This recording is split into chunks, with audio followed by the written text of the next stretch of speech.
Ha?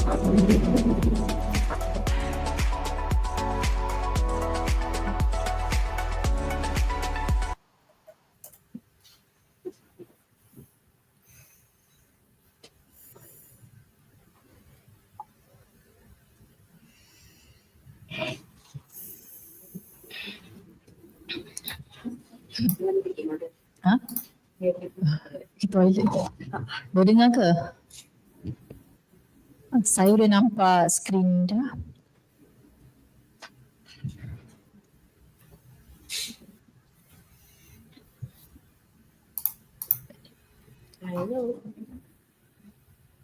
They unplug everything and then they unplug everything and then put it back.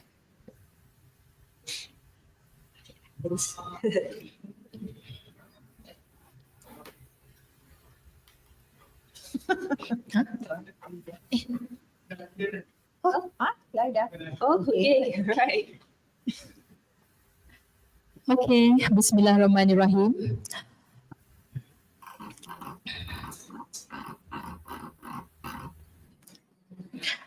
Okay, the information shared in this live broadcast is intended solely for knowledge sharing and academic enrichment. The views and opinions expressed are those of the speakers do not necessarily reflect the official stance of university.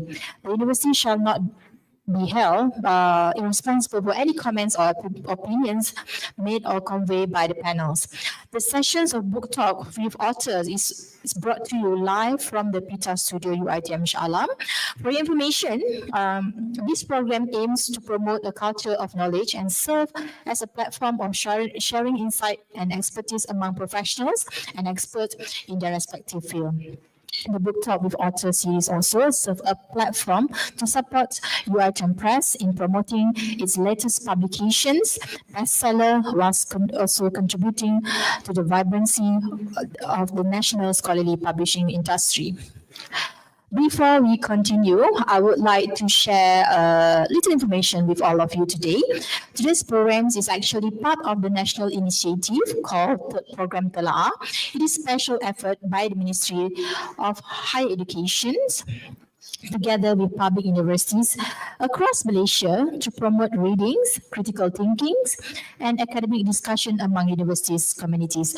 Program Telaah also includes many types of activities such as book reviews, book talks, author sharing sessions like one we're having today. This program also not just about books, they help us to gain knowledge and grow our love of learning. For more details, you can visit the official website, telaah.my. On the site, you can watch the past recordings and read about other programs and see what's happening in other universities too. We encourage all of you, whether you are students, staff, or guests, to visit the portal and support these wonderful programs. And if you are sharing today's session on social media, please use the hashtag so we can spread the message for lifelong learning together. Thank you. All right, Assalamualaikum and a very good morning to everyone. I'm sorry for the delays, but we are back. All right, thank God. All right, so welcome to today's book talk session presented by Penerbit UiTM and also Perpustakaan Abdul Razak. We are honored to have with us today a very special guest, actually 3 of them. You can see 2 of them here and 1 all the way from Australia. Okay. New Zealand. New Zealand. All right. So I'm so sorry. From New Zealand. All right. So Petra is here. All right. Thank you. All right. So we do have among 3 of the authors today, Dr. Norbani, Noordin from Faculty of Communication and Media Studies, and also Associate Professor Tengku Elena, Tengku Mohamad, also from the Faculty of Communication and Media Study. And we do have also all the way from New Zealand, which is Associate Professor Petra Theunissen from Auckland University of Technology. All right, welcome everyone. All right. Actually, they are the author of hashtag PhD Live Reflections of Women in Graduate Schools. All right. There are three more authors in this book, all right, which is Karen Niven from University of Sheffield, United Kingdom, Kara Eng from University of Manchester in United Kingdom also, and also one Dr. Samsul Kamaria Abdullah. Sadly, he already passed away. On 2024. All right, but it's okay. All right. So we carry on. Okay, I am Siti Rohayu binti Mahamad Yusof, your moderator for this morning. All right, welcome and many thanks to all the panelists here and kindly accepting invitation from the UiTM Press and also to Perpustakaan Abdul Razak for the 7th series of Book Talk with Author program. To our online viewers out there, all right, tuning via live stream, and also you are most welcome. And you can post all your questions actually in the comment sections throughout the session. For those who are here in person in our studio, you may ask the questions also directly during the Q&A sessions later on. All right. So now let's take a moment to get to know our esteemed guests. All right. To begin, we'd like to invite Dr. Norbani Noordin to briefly introduce herself to the audience. All right. Over to you, Dr. Thank you, Puan Rohayu. Yes. Rohaya. And also to everyone who have stayed for the last almost 1 hour because of technical issues. You know, I was just telling Dr. Elena and Petra that I talked about AI like yesterday, and today I have technical issues. But I think that's life, and I think as we go every day, we are trying to actually improve all the facilities that we have. Okay, so a little bit about myself. I've been with UiTM for more than 20 years. Before that, I was with the industry in Motorola during the high and glory days of Motorola, which is, I think I cherish that until now because Motorola shaped me or at least guided me to teaching because I was actually in the training department. I did my undergraduate in the business school. My degree is actually in marketing management. My master's is also in a business school. My PhD is in comms. So comms I started comms doing communication and media, specifically in public relations when I started teaching with UiTM. I'm from Penang and I'm married with 2 kids. Okay. All right. So that's all right. From Motorola to UiTM. All right. Okay. What about our second author for today is Associate Professor Tengku Elena. Over to you. Okay. First of all, thank you so much for inviting us. I think it's an honor to actually be part of this talk. Okay, a little bit about myself. Right. So I'm married also with 3 kids, 12, 6, and 3. Yeah. And then, so basically I did my degree in UiTM. I took journalism. And then my master's, I did in Australia, organizational communication. Then PhD, I shifted a bit something different because I wanted to get out of journalism. I wanted to do a different thing. So I enrolled in PhD in business and management, but my thesis was on emotions. So I was very interested in looking into emotions, emotion and regulation, emotional labor, and all those things. So she talked about her Motorola life. So I was with NSD for a bit, before I pursued my studies. I've been with UiTM since 2011. So 14 years? Yeah. Okay, That's it. Okay. Yeah. All right. So thank you, Dr. Elena. All right. Okay. Let's move on to our guest all the way from the New Zealand. Hello, Petra. Hi.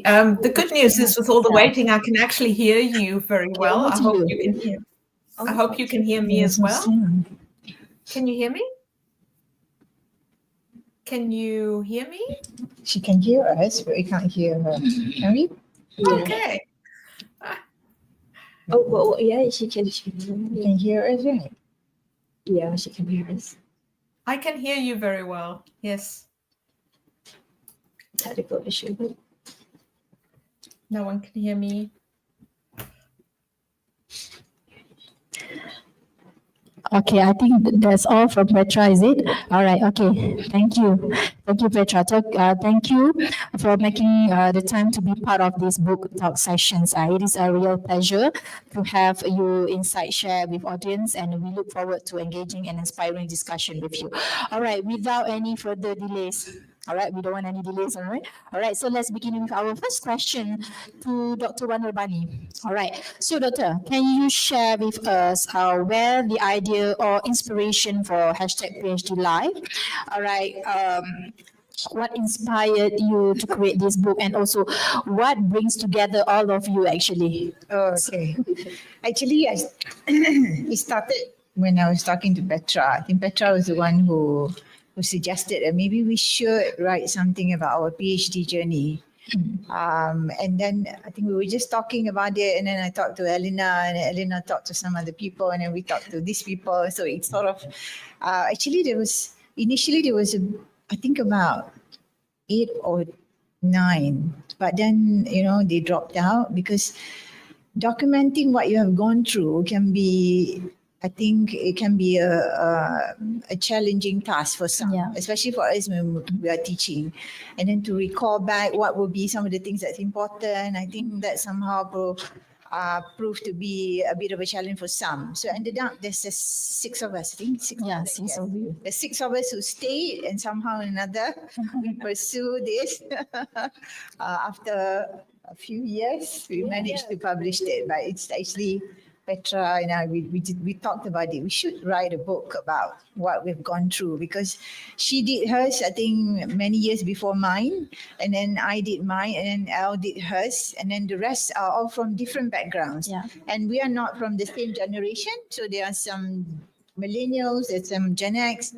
I'm not sure there's baby boomers, but but I think there's some Gen Z in there as well. So I think it made the book very interesting because it comes from different background, not just the Malaysian, but from New Zealand, from the UK. So we're not from the same institution. So some are from private institutions, some from public institutions. So I think that's how the idea started. We were just talking, and I think after going through it, we wanted to make it a realization. We wanted to realize it, and finally it came out. That's our baby. Okay, so meaning it started from with 6 different stories from all of you, right? So a little bit more from Dr. Wan. So can you share a little bit about your experience that sparked this project? Part of this project, okay. I think the challenge is to get everybody to be on the same page to meet the deadlines. I think that's our challenge. That's why, and especially for me as well, because with Elle and myself, we have posts that we hold at work, and we have to teach, and we have to do research, and we have to write a book. But this book is a bit fun. I like to do something that's fun, that's not so serious. So we said that we have to do this. So it's just a matter of writing what we have experienced. So for those of them who just started the PhD, just finished the PhD, I think everything is so fresh. For me, it's been a long time, so I have to remember, and I have to make sure that I put in all the important bits that I feel can benefit the readers. Okay, all right. So moving on to the next question to Dr. Elena. All right, can you briefly walk us through the content? How many chapters? How many pages? I can see it's not that very. This is 117 pages only, very thin, and very easy to complete this within 1 hour, I think, right? So, okay, can you walk us through the content of this book? To what extent it is based on your personal, is it from your personal experience? So can you share please with us? Yeah, so as mentioned, there's about 116 pages or 117, so it's not that thick, and I think it's very easy to read because I read like everyone else's chapter. I only read it like once the book was completed because I didn't want to read. If you see there's Karen in that, that's actually my former supervisor. I didn't want to read what she wrote because I was so afraid that she would write about me as a student. But so I read it like right after when it was published, and then I read it. I was like, okay, phew, okay, nothing bad or anything. But it has 6 chapters because there are 6 authors, and I think what's very unique is it's all female. So, and we're married with children. And then, I mean, there are probably 1 or 2 that's probably not married. So they give a different perspective. So like mine, I would talk about my children. At that time, my daughter was like 3 years old. And then, so my husband, like, you know, dropped everything, like his work, you know, he quit his job because of me. And then, you know, he sold his car and everything, you know, because, and he moved to UK for me. So I spoke about the sacrifice, and then I highlighted about the need to be balanced between PhD and family. So, and I think like everyone wrote different things, and I think that's the beauty about this book. And again, it's very, it's not thick, and the way we wrote it, it's very like you know, like a storybook. It flows really nicely, and you know, like if I talk more, then you know, it won't be that special. So you have to like definitely buy it. Read it. But there's a lot of tips in there. There's a lot of tips from each one of us. So I think one of the major tips that I gave in the book is to, you know, find the right balance. Okay. I know that some people said, you know, you have to treat PhD like a 9-to-5 job, but I realized that like a little later, like a couple months later, that no, you can't treat that because you won't be fair to your family. So what I did was that I only allocated like a few hours to do my PhD. And then I realized that was like the best way because I could be fair to my husband and my daughter who sacrificed their time to be with me there. So there's so many other things that I mentioned in there. So honestly, you know, support us. Right. So thank you. So when we're talking about like completing your PhD, all right, so it's very related to all of us actually. So as mentioned by Associate Prof. Tengku Elena just now, it's just not you yourself, but involve whoever around you, right? Your families, your spouse, and everything. So I think this book is very, very good for all of you outside. Who are in now doing the PhD.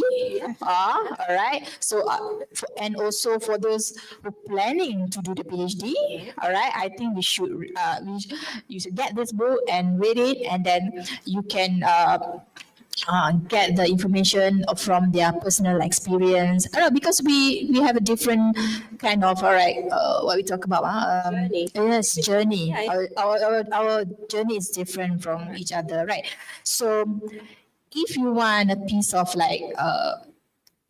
experience and also like mentioned by Dr. just now, tips.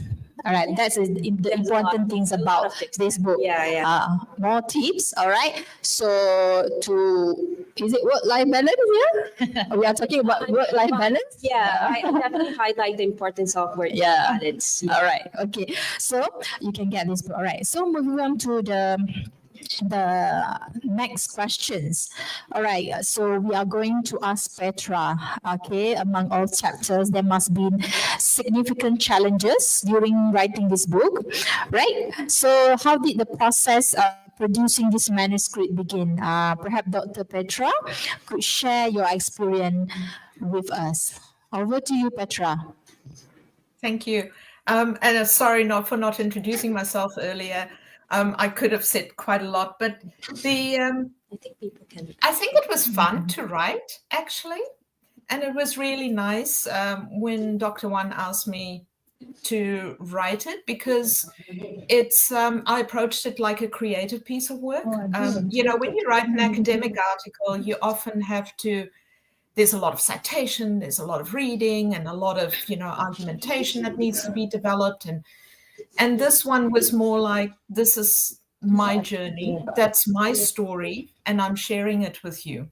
So in that sense, it wasn't too much of a challenge. It was more, I took it like a creative piece and started writing and see where the story took me, and then edit it, of course, because I was aware that it's for public consumption as well. To be fair, you can't share every little detail about your life with people, but the biggest challenge was to make sure that it's still authentic, that it's me, and that it was accurate, because it's been a while. I mean, my PhD was quite a long time ago, and so I wanted to, be accurate in how I presented it. So hopefully, you will enjoy reading it. Okay. Oh, that answers your question. Okay. All right. Thank you, Petra. All right. So we are moving on to the next questions also to get back to you, Dr. Tengku Elena. All right. From your perspective, what are the most challenging stages of your PhD completions? Can one's use mindset shift from sustainable work such as burnout is data, not failure, or burnout is it a personal flaw? It's your body protest against a broken system.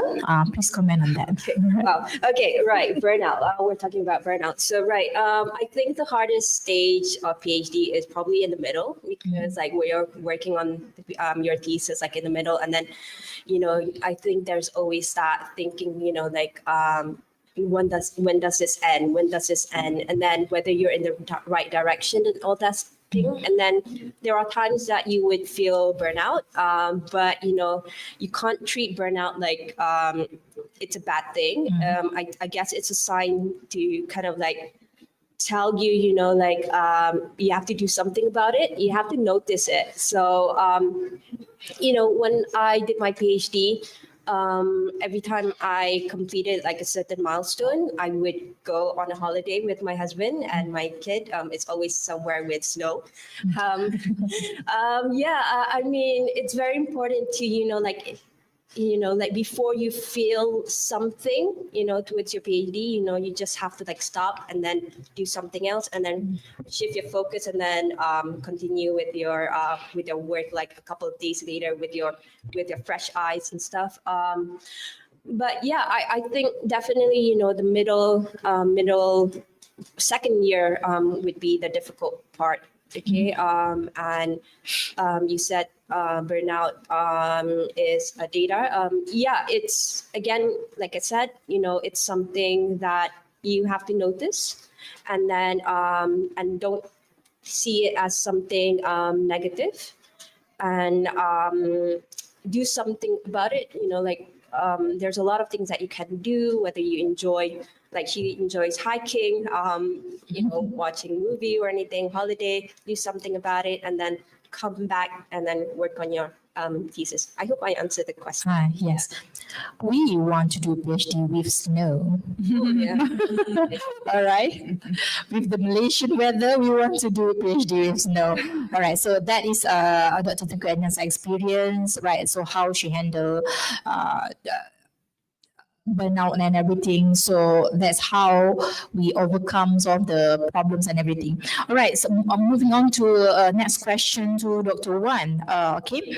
A relationship take effort, passions, and commitments, whether personal or professional, investing in meaningful connections lead to more fulfilling life. From your point of view, how can we build a sustained and strong lasting relationship in practicing empathy, communication, and trust?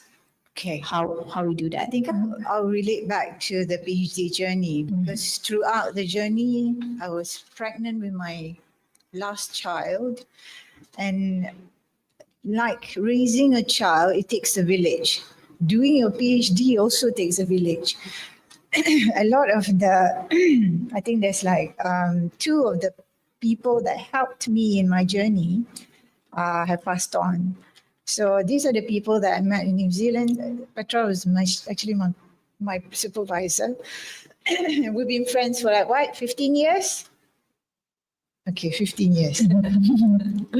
So it's a new country. I've never been to New Zealand, and we had to adjust to the culture. My neighbor played a very important role in helping me with my kids. So I have my oldest, and after giving birth to my second, that was actually in the middle of my PhD thesis writing. So my neighbor is the one who takes care, or she took care of my youngest and my oldest. So she's a Kiwi, and she's become a part of our family, and she's already passed on as well. But she attended my graduation for my PhD, so that's good. And also my first friend that I met in New Zealand, she also have lost her battle with cancer, so she passed on as well. But there's so many people that are so kind to you. But the thing is, with PhD, the battle is actually between yourself and whether you want to go on or not. And I think there's a lot of times with social media, you tend to overthink. I think at some stages towards the end, I tend to overthink about what people are going to say, if I don't finish, all these perceptions within you. But creating meaningful relationship as you go along, I think is very, very important. And also with my yoga instructor, because during that time I didn't hike yet. I started hiking the last 5 years. But during my PhD journey, I do a lot of yoga. So I started with the exercise and then go to the library until lunchtime and then go back. After lunch, I'm a mommy. I'm not a student anymore. So it's a routine that you have to follow through.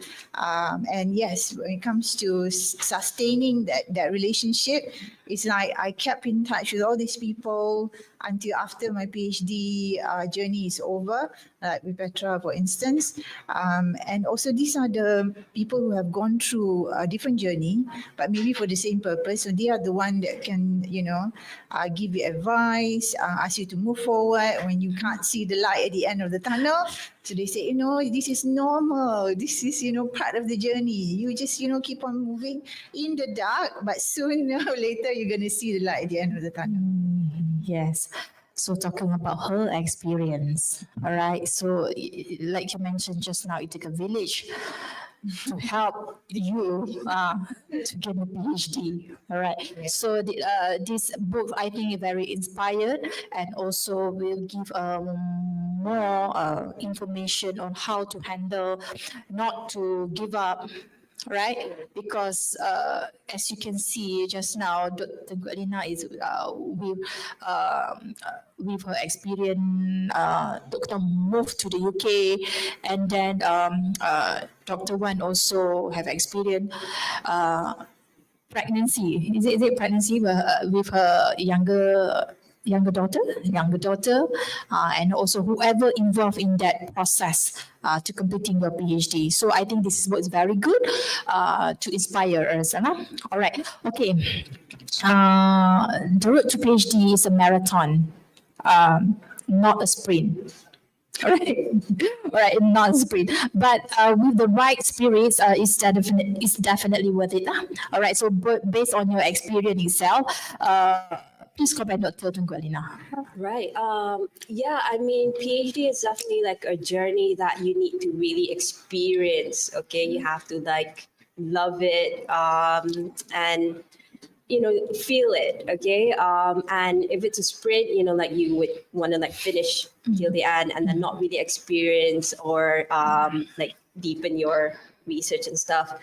I mean, although I've completed my PhD 2.5 years actually, but that's good. Yeah, but I mean, I know it sounds like a sprint, but because I was under scholarship, so I was like, oh, I gotta like finish like quick. But although I'm saying that I tried to finish it quick, it's just that you have to like along the way you have to enjoy it. Like honestly, when I did my PhD, there were a lot of people saying things, what am I doing, like on holiday, I'm under scholarship and stuff. And then that is something that you have to like put aside. You know what you can do, you know the journey yourself. You have to, like to me, I found that good balance between working on my thesis and then enjoying spending time with my family. So I think that's the best thing about my PhD is that I managed to balance things, although it was just 2.5 years of doing my thesis. But I think I honestly feel that I was very fair towards my my husband and my daughter. Like, although a few months before, like during my first year, I felt like I wasn't fair. I mean, I wrote in the book, but after that, I found that rhythm. And then I slowly,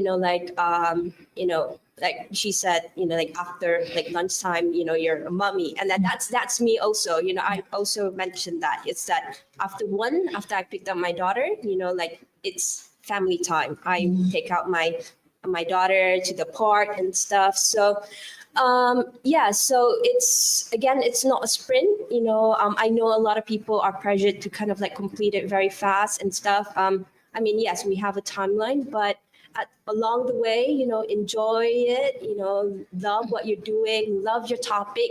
I always tell people that you have to marry your topic, you have to love it.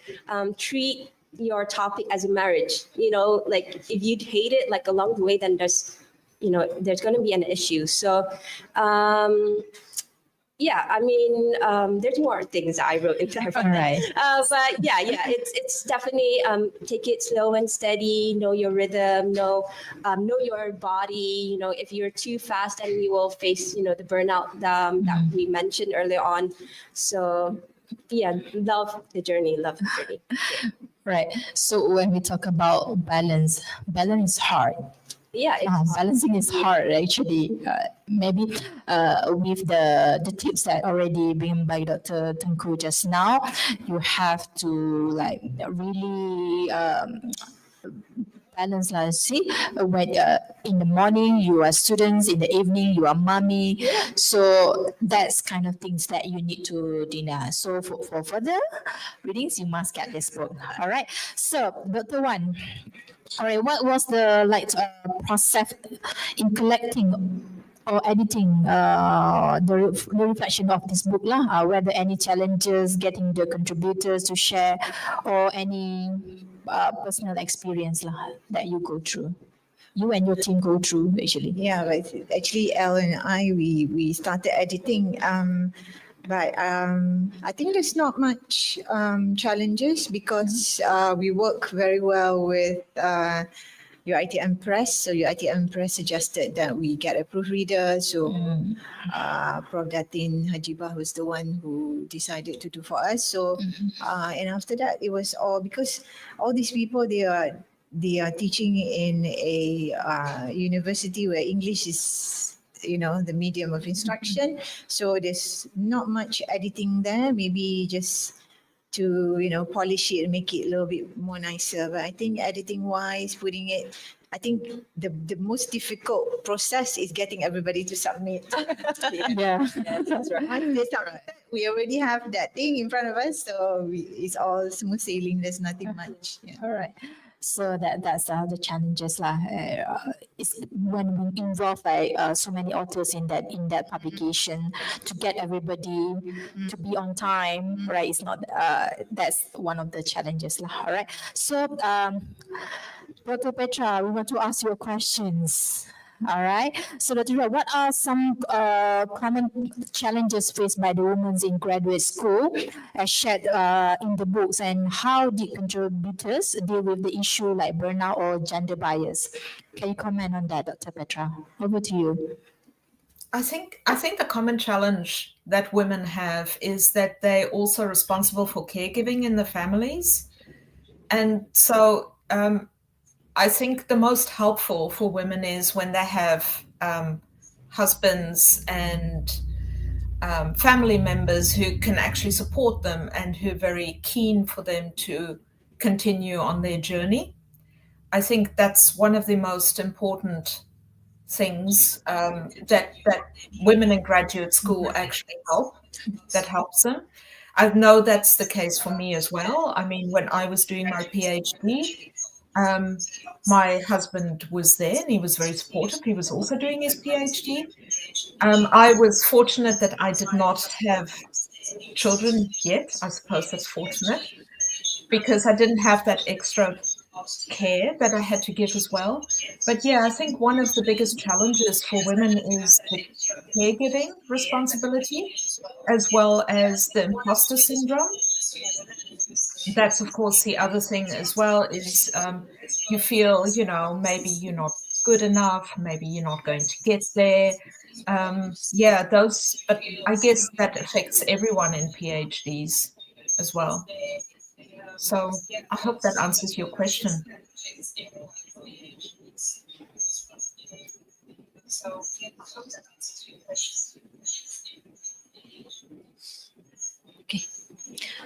Okay, thank you, Petra.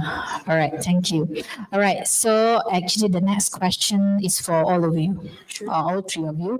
All right, so what kept all the authors going during the toughest parts of your PhD journey? Okay, whether any stories or particularly resonated with you emotionally or professionally. All right, so can we start with you, Dr. Petra? I guess for me personally, the toughest part was when 6 months before I had to submit, my supervisor said, there's an empirical part missing in your thesis. And this was after I was busy for 3.5 years already. And I was pregnant and I was due to submit. And he said, we need an empirical part in this. And I actually got really upset and angry with him because I said to him, I do not want to be busy with a PhD when I have a little baby in the house, the caregiving. The other thing was that, when you're busy for 3.5 years, surely somewhere along the way, he could have mentioned that to me, that it needed an empirical part in it. So why did I keep going? Well, I guess I saw the end. And so in the toughest part of that period, PhD, you just want to get to the end. For me, it was getting the title. I wanted the title and I was going to continue working on it till I get the title. I was actually polishing the thesis the day before my daughter was born and submitted it that same day as well. So, what keeps you going is you want the title. And sometimes I think one of the most important things for PhD candidates is to remember that, it's not always the smartest and the brightest people that get the PhD. It's basically just hanging in there. And what Dr. Elena said earlier as well, it's a marathon. You just have to continue. And when that self-doubt comes and you go, I don't know if I can do this, just ignore it and continue, because in the end, it's because you continue that you get your PhD, not because you are the best kid on the block and the smartest girl in the school. It's because you continue. All right. Thank you. Thank you, Dr. Petra. So, and what about you, Dr. Wan?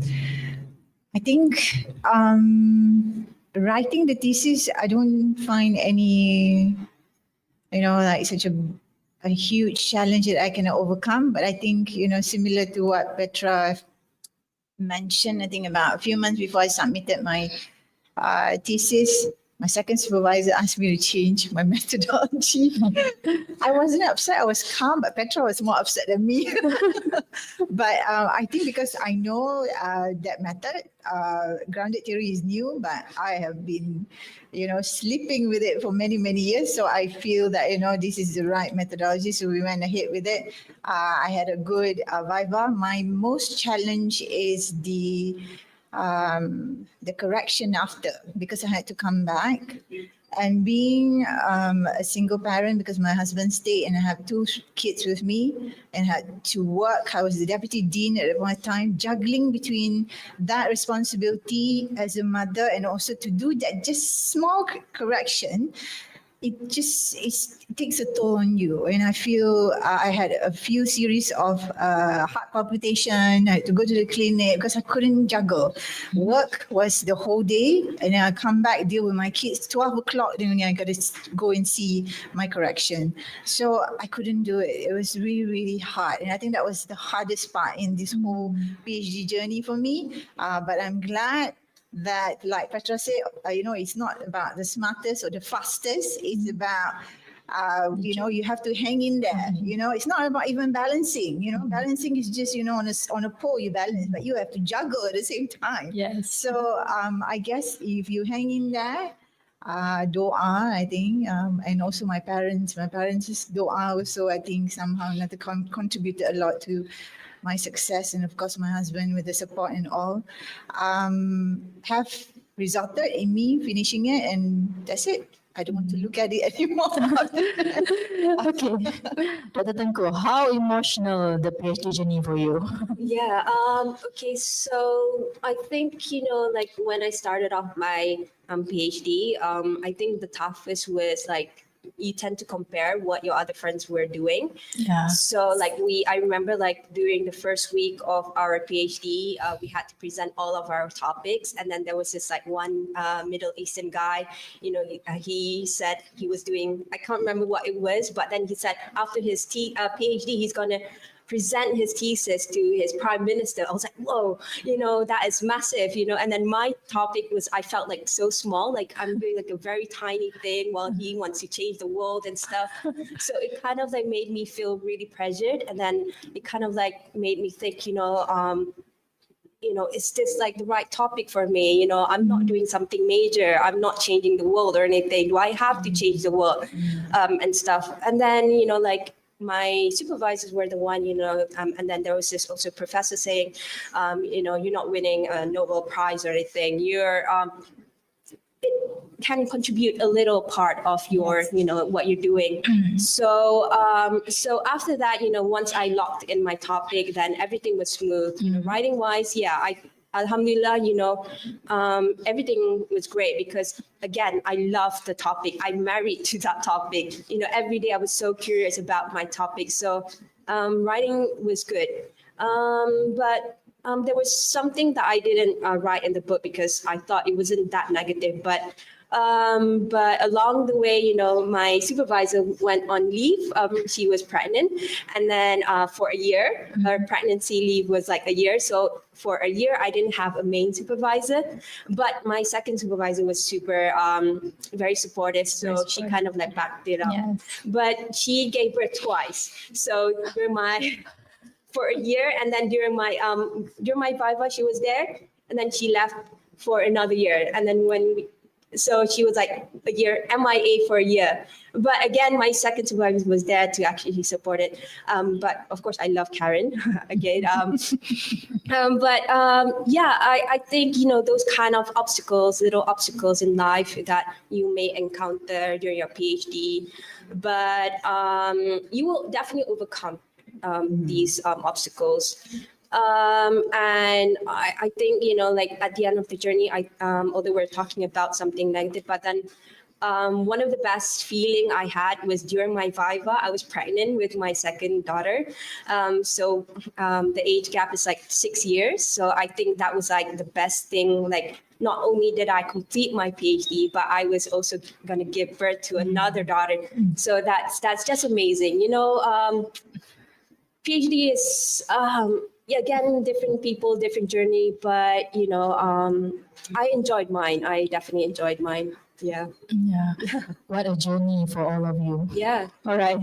Okay. So finally, we come to our last questions. This last question is for all of you also. All right. So I want to ask all of you, what are your hopes for these publications? and also perhaps you want to take this opportunity to promote your books, and also what message that you want to send through this book to all the women in academia, especially. All right. So what about you, Dr. Tengku? Well, there's a lot of tips in this book, and a lot of key takeaways for people who are doing their PhD and intend to do their PhD. And I think, it's balancing between PhD and your work or your family. That's very important. Well, she said juggle. Yeah, juggle. I mean, honestly, there's so much I would like to highlight, but I think one of the key areas that I want to point out is that, I know a lot of people say that you have to sacrifice your time during your PhD. I know people tell, when they've completed their PhD, and the next thing they know, their kids has already grown up, and honestly, I feel that's not fair. So try to find that window to do your PhD and then work during that window. After that, it's family or work, whatever. So, yeah, I hope I answered the question. But what about you, Dr. Wadi? Before I started doing my PhD, there was somebody gave me a book on how to finish your PhD well or fast or whatever. And that book gave me makes me nervous because it was very, I think, rigid in a way that there's you got to do this. If not, if you face this. And I didn't read it until after I finished my PhD because I didn't want to jinx it. Because I feel that, oh my God, this is like so serious. It's a serious stuff. But our book is like, it has stories, like what Elle was saying. It has a lot of tips, yes, but it has stories. It can resonate with those who even already have their PhD. They can actually read it because it has stories. And there's some funny bits in there as well that you can laugh about. They say, oh, I went through that. And it can also inspire the newbies or those who are currently doing a PhD that there is the light at the end of the tunnel. You got to hang on. So I think this is actually a more relaxed way to encourage you to be patient and to keep moving forward to get your PhD.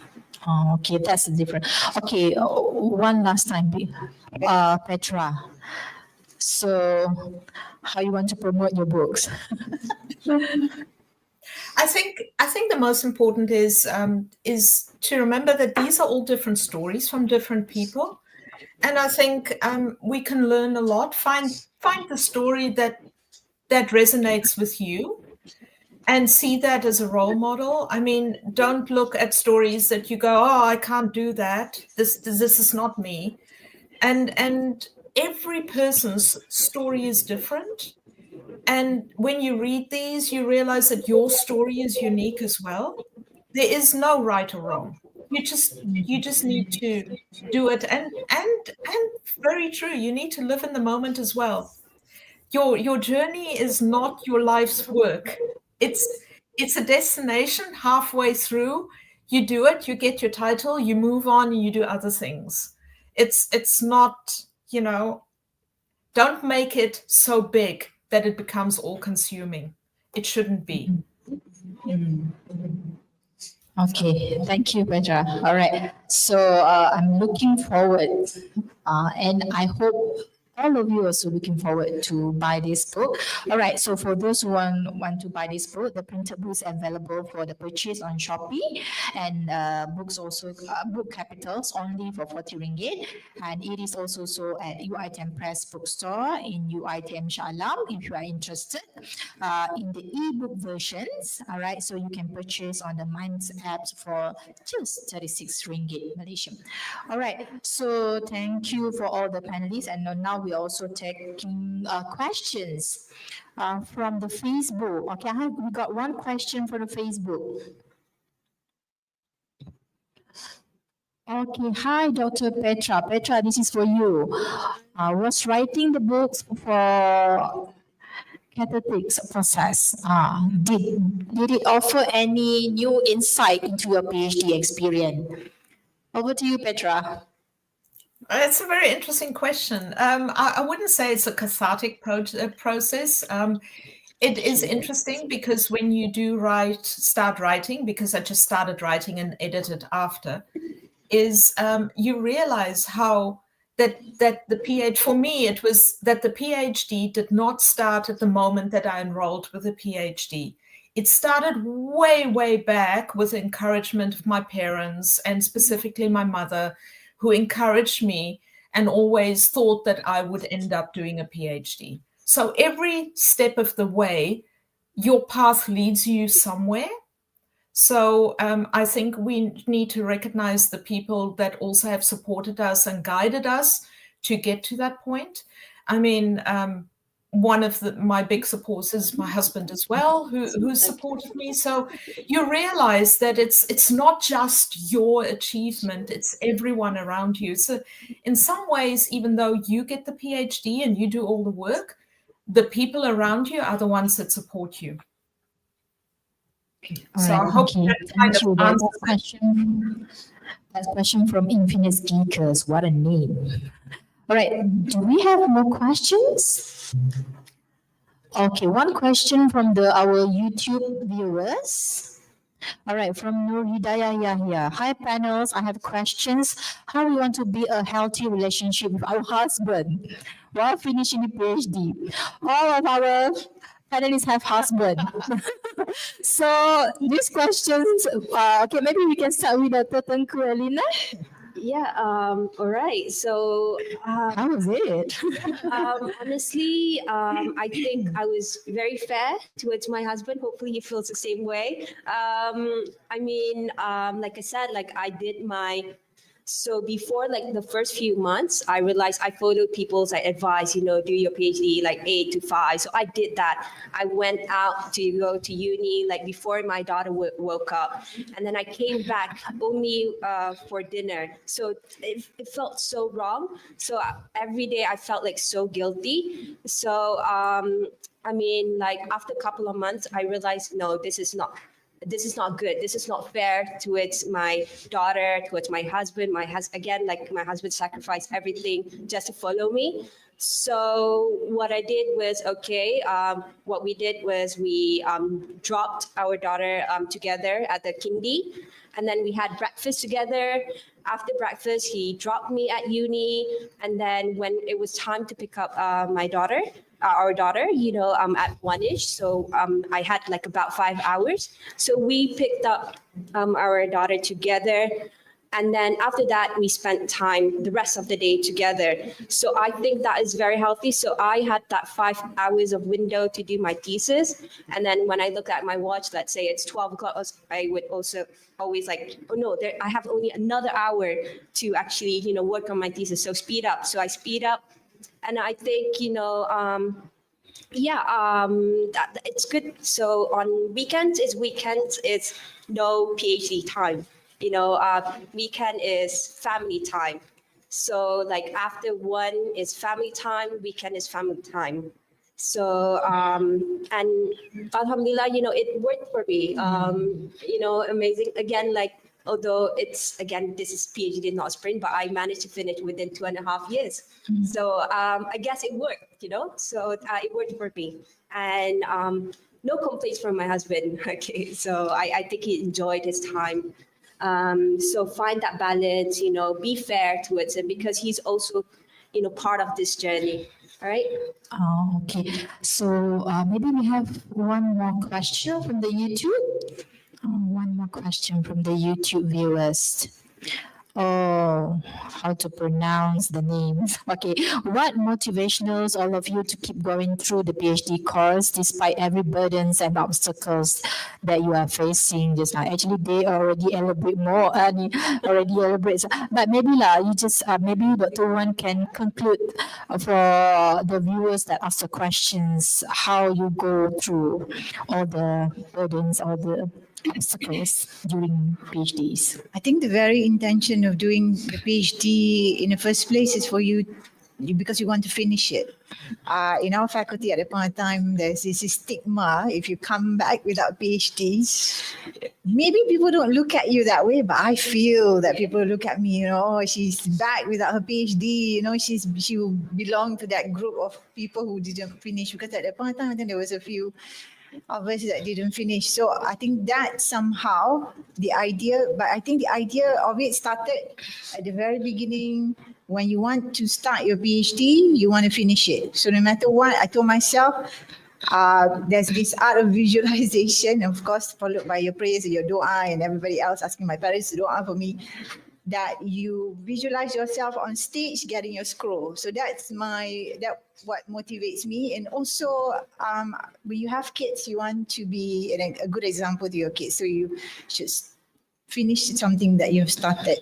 So what motivates me is actually a bit of peer pressure and also self-motivation, and also family sort of pushing you forward. Yes. Yes. Okay. Thank you, Doctor. All right. Maybe we can get one more question. Oh, we have one for the audience. Right. My name is Mahamad from UiTM. So my question is, most people find making notes easy.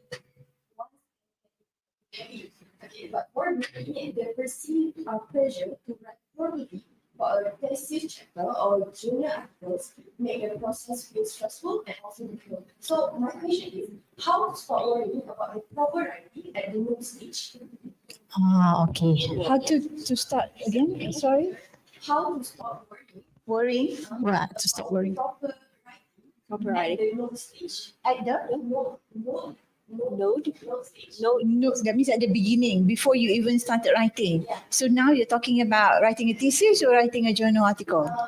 Both. Both. For thesis chapter and also journal article. For thesis chapter and also a journal Article. Yeah.